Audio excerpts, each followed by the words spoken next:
Imaginez que nous sommes en 2125, dans un Bénin où les plages ne sont plus bordées de sable fin, mais de fragments plastiques, où les cours d'eau sont devenus de longs fleuves stagnants, engorgés de déchets, où les espèces de poissons que nous connaissons aujourd'hui ne sont plus que dans les livres d'histoire.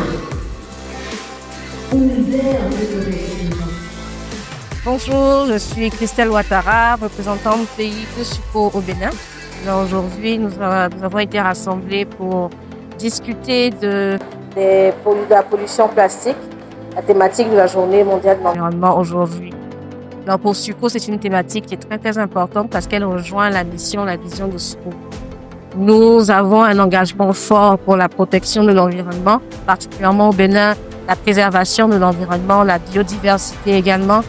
Et on sait que la pollution plastique entrave justement cette préservation de l'environnement et de la biodiversité. Comme vous pouvez le voir derrière moi, nous avons une politique forte et un engagement qui est concret dans la gestion éco-responsable, non seulement de nos bureaux, mais aussi des actions que nous posons sur un plan individuel et collectif. Aujourd'hui, nous avons organisé cette activité avec nos partenaires et en collaboration avec d'autres organisations canadiennes pour ensemble porter d'une voix le message de la préservation de l'environnement par des attitudes qui sont responsables, qui sont écologiques tout au long de la gestion de nos bureaux, de nos activités respectives.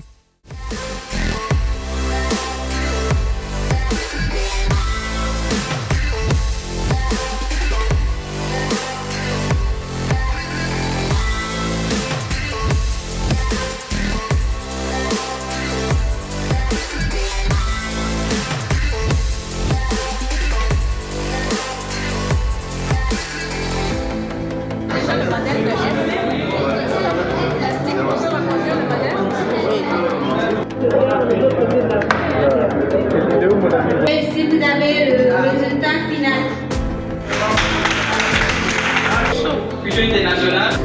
Je suis Martine Esther Diego, représentante pays du CECI au Bénin. Chaque participante, chaque participant aussi aujourd'hui a pris conscience que dans notre quotidien, les gestes que nous posons peuvent entraver, peuvent avoir des impacts négatifs sur l'environnement, mais que nous avons cette possibilité-là de pouvoir les utiliser autrement pour participer à la préservation. Bonjour, je m'appelle Emma Marleau, je suis volontaire avec le CECI Bénin.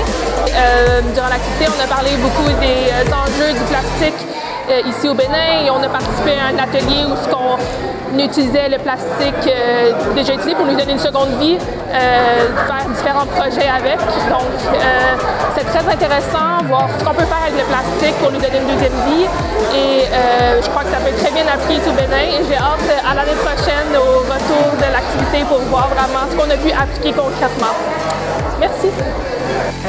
On espère qu'au sortir de cette journée, les participants et participantes ont vraiment pris un engagement fort et ça s'est fait avec JBE Bénin d'ailleurs, où nous avons signé des documents pour matérialiser de façon concrète des engagements que nous pouvons prendre et nous espérons que ces actions-là vont réellement porter, qu'un suivi sera fait non seulement au niveau des différentes organisations, mais d'un point de vue individuel, que cette conscience-là puisse rester. Il y a un élément que j'aime souvent apporter dans la réflexion sur les actions à poser pour préserver l'environnement, c'est de réaliser que traditionnellement en Afrique et au Bénin, nous avons cette manière responsable d'être en harmonie avec l'environnement, que ce soit dans les ustensiles de cuisine traditionnels que nous avons, qui sont facilement biodégradables, que ce soit les plats que nous avons traditionnellement qui sont en terre cuite, qui sont dans des matériaux recyclables, que ce soit également tous les éléments, par exemple pour la cuisson de la cassave, on les met dans des feuilles. Ce sont des éléments qui sont biodégradables et qui permettent effectivement de pouvoir préserver l'environnement. C'est très important de pouvoir intégrer ces réflexions-là dans les actions que nous voulons poser dans le futur parce que ce sont des actions qui vont pérenniser l'environnement pour nos descendants et descendantes. Je vous remercie. Ecovlog News, des actions et des solutions inspirantes par des acteurs engagés.